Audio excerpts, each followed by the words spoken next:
Hi friends.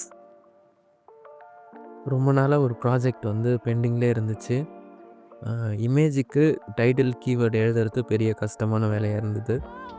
அதை easy sort out பண்ணுறதுக்கு time ரொம்ப கன்சியூம் பண்ணுறது அந்த ஒரே ஒரு டாஸ்க் தான். இப்போது அதை வந்து ஈஸி ஆக்கிறதுக்காக ஒரு ஒரு டூல் ஒன்று பில்டு பண்ணியிருக்கோம்.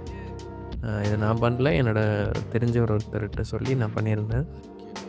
இது என்ன பண்ணுன்னா, நம்மளோட இமேஜஸை இங்கே அப்லோட் பண்ண உடனே, அதாவது நம்ம க்ரியேட் பண்ண இமேஜஸையோ இல்லை அதுக்கான ப்ரிவியூஸையோ நம்ம இதில் அப்லோட் பண்ணும்போது இந்த வெப்சைட் என்ன பண்ணுன்னா, அதுக்கான டைட்டில் கீவேர்ட்ஸை ஆட்டோமேட்டிக்காக எழுதுறதுக்கு ஆரம்பிச்சிடும்.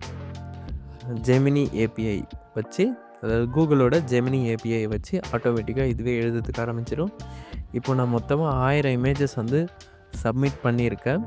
1000 இமேஜஸில் 623 இமேஜஸ் வந்து 24 ஆகிடுச்சு பாருங்கள். 62% வந்து கம்ப்ளீட் ஆகிடுச்சு. இப்போ 62% ஆஃப் த இமேஜுக்கு வந்து டைட்டில் கீவேர்டு வந்து எழுதியாச்சு. ஓகேவா? இது ஒரு டெஸ்ட்டுக்காக நான் ஒரு 1000 இமேஜ் போட்டு டெஸ்ட் பண்ணுறேன். இந்த டூலை பர்ஃபெக்டாக ரன் ஆகுது. ஒரு 2 டேஸ்க்குள்ளே இந்த டூல் பற்றின ஃபுல் வீடியோவும் வந்துடும். இந்த டூலை எப்படி நீங்கள் பை பண்ணி எப்படி யூஸ் பண்ணலாம் அப்படின்னு சொல்லிட்டு ஈஸியான ஒரு டுட்டோரியலோட நெக்ஸ்ட் ஒரு 2 டேஸ்க்குள்ளே வரேன். ஓகேங்களா? உங்கள்கிட்ட அதை காமிக்கணும் அப்படின்னு சொல்லி தோணுச்சு. ஓகே. இது முடிஞ்ச உடனே நம்ம ஈஸியாக சிஎஸ்வி ஃபைலை டவுன்லோட் பண்ணிக்கலாம்.